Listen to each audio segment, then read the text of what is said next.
जयपुर जिला परिषद चुनाव में खेला हो गया है। कांग्रेस की जिला परिषद सदस्य रमा देवी ने यहां पर बगावत कर दी है। भाजपा के सिंबल से उन्होंने नामांकन दाखिल किया और साथ ही भाजपा की सदस्यता भी रमा देवी ने ली है। हालांकि पीसीसी चीफ डोटासरा ने रमा देवी पर सख्ती भी दिखाई। रमा देवी को 6 साल के लिए कांग्रेस से निष्कासित कर दिया गया, एक्शन लिया गया है। लेकिन ये जो खेला हुआ, इसकी उम्मीद कांग्रेस नहीं कर रही थी। जिस तरह की पूरी तैयारी थी, जब परिणाम आए तो एक तरफा लगा कि हमारा ही यहाँ पर जिला प्रमुख बनेगा। लेकिन जयपुर जिला परिषद चुनाव में जिस तरह से खेला हुआ, इसकी उम्मीद तो कांग्रेस ने की ही नहीं थी। बीजेपी ने यहाँ पर नया गेम किया। कांग्रेस की जिला परिषद सदस्य रमा देवी, जिन्होंने बगावत कर दी, भाजपा के सिंबल से नामांकन उन्होंने दाखिल किया और साथ ही भाजपा की सदस्यता भी रमा देवी ने ले ली। हालांकि जब ऐसा हुआ तो पीसीसी चीफ डोटासरा ने रमा देवी पर सख्ती दिखाई। रमा देवी को 6 साल के लिए कांग्रेस से निष्कासित कर दिया गया। अब निष्कासित भले ही कर दिया गया हो, एक्शन ले लिया गया हो, लेकिन क्या परिणाम फिर भी कांग्रेस के ही पाले में जाएगा या नहीं? क्योंकि बीजेपी में जाकर पाला बदल लिया है रमा देवी ने, तो क्या बीजेपी के भी कुछ लोग कांग्रेस में आना पसंद करेंगे? क्या रमा देवी का इस तरह से जाना, नामांकन दाखिल करना जिला प्रमुख के तौर पर उनको कहीं ना कहीं भाएगा या नहीं? या फिर इसकी नाराजगी वो इस तरह से निकाल सकते हैं कि कांग्रेस में शामिल हो जाए? कुछ भी हो सकता है, अभी कुछ कहा नहीं जा सकता। लेकिन ये बड़ा खेला जरूर हुआ है जहां रमा देवी बीजेपी में शामिल हो गई। जयपुर ब्यूरो चीफ योगेश शर्मा हमारे साथ जुड़ चुके हैं। योगेश, देखिए, जिला परिषद चुनाव के परिणाम जब सामने आए तो एक तरफा नजर आ रहा था कि अब कुछ नहीं होगा, कांग्रेस का ही यहाँ पर जिला प्रमुख बनेगा। लेकिन जो ये खेला हुआ, किसकी वजह से, किसकी यहाँ पर भूमिका थी और अब क्या आगे भी कुछ बदल सकता है? देखिए, भारतीय जनता पार्टी ने बड़ा दाव खेला है। कांग्रेस में बगावत हो गई।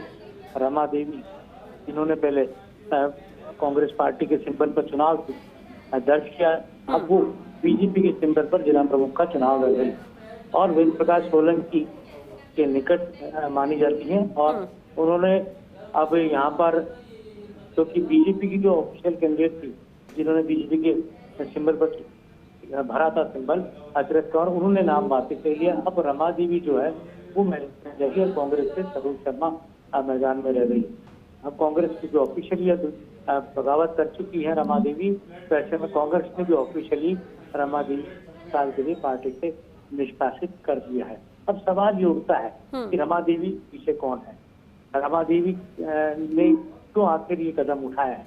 कि बहुत से पेच हैं जो कांग्रेस के अंदर अंदरूनी जो बगावत हुई है, क्योंकि रमा देवी के कहने से बीजेपी कैंप में नहीं, और तमाम ये जो सवाल है जो अनसुलझे हैं, क्या कांग्रेस और भी बड़े नेताओं पर क्या कार्रवाई करेगी? उन्होंने जयपुर के अंदर जीती हुई अजीत को हारने का काम किया है। तो जो तमाम जो प्रकरण है, इस पूरे मामले को गोविंद मेघवाल, जो जयपुर कांग्रेस के प्रभारी है, उनके ओर से निष्कासन का आदेश जारी कर दिया गया है और 6 साल के लिए पार्टी ने उन पर कई के अनुशासनहीनता के आरोप उन पर लगे। तो रमा देवी चोपड़ा, जो बीजेपी की कैंडिडेट अब बन चुकी है जयपुर जिला प्रमुख के तौर पर, उनको पार्टी ने 6 साल के लिए निकाल दिया। तो ये बड़ा घटनाक्रम है जयपुर के अंदर। बहुत तेजी से जो घटनाक्रम बदल रहा है उसमें, क्योंकि बीजेपी पूरी किलेबंदी इस वक्त चोमू के किले में हो रखी है। चोमू जो गढ़ पहले थे, वहाँ पर भारतीय जनता पार्टी के तमाम जो सदस्य हैं जिला परिषद के, खुद बीजेपी के प्रदेश अध्यक्ष सतीश पूनिया लीड कर रहे हैं। उनका सेना के तौर पर रामलाल शर्मा वहाँ पर लीड कर रहे हैं। तो ये पूरी तरह जो किलेबंदी हो रखी है, किस तरह कांग्रेस पार्टी स्टैंड लगा पाएगी, ये अंतिम समय तक देखना होगा। अब ट्रक शूटर के तौर पर महेश जोशी को यहाँ पर कांग्रेस आलाकमान ने काम में लगाया है। महेश जोशी थोड़ी देर में ही कैंप में पहुंचेंगे, जहाँ पर पहले से गोविंद मौजूद है, पहले से मुमताज मछली मौजूद है, तो पूरी रणनीति बनाने का काम कर रहे हैं। तो महेश जोशी, लालचंद कटारिया, राजेंद्र यादव, राज गुजर, इनकी दाव पर है कि किस तरह से जो तमाम घटनाक्रम है उसमें बाजी हाथ में से जाने से रोका जाए और भारतीय जनता पार्टी का जिला प्रमुख नहीं बने। तभी हो सकता है जब बीजेपी के कैंप में बड़ी सेंध लगे। कम से कम 2 से 3 सदस्य बीजेपी के कांग्रेस के कैंप में आए, तब ये सेंध लग पाएगी, नहीं तो मुश्किल होगा कांग्रेस का जिला प्रमुख बनना। हालांकि काफी देर हो गई, उसके बावजूद अब कम समय के अंदर इतना कांग्रेस बीजेपी के अंदर जो कहा जा सकता है, उनके किले को ध्वस्त कर पाती और सेंध लगा पाती है। जी। योगेश, बिल्कुल। और ऐसे में क्या माना जाए, क्योंकि रमा देवी का आना, इसके बाद उनका नामांकन भी दाखिल कर देना, बीजेपी के भी तो जो कैंडिडेट जो उम्मीद लगाकर बैठे होंगे, नाराजगी उनमें भी इस बात को लेकर होगी और इसका असर भी हो सकता है कि कांग्रेस में वो शामिल हो जाए, तो बहुत हद तक नजर ये आ रहा है। दूसरी अहम बात जो भी आपने कही कि वेद प्रकाश सोलंकी की करीबी है रमा देवी, तो ये एक दिन में तो पूरा गणित नहीं लगाया गया होगा, और अगर विधायक की करीबी है तो कैसे वो निकल गई बीजेपी की तरफ? देखिए, विधायक से संपर्क साधा गया था कांग्रेस ने और उनसे कहा गया था कि 2 उनके जो सदस्य हैं उनको लाया जाए, उनको कहते, लेकिन वो अंतिम समय तक कैंप में नहीं आए थे। तो यही कहा गया आ रहे हैं, कांग्रेस के जो रणनीतिकार हैं वो भरोसे में रहे। उधर वो बीजेपी मिल चुके थे और भारतीय जनता पार्टी के अंदर जाकर पूरी रणनीति बना गई थी। ये बात बिल्कुल सही कि कांग्रेस विचारधारा का अगर कोई जिला प्रमुख का कैंडिडेट होगा तो बीजेपी के कुनबे के अंदर भी असंतोष होगा।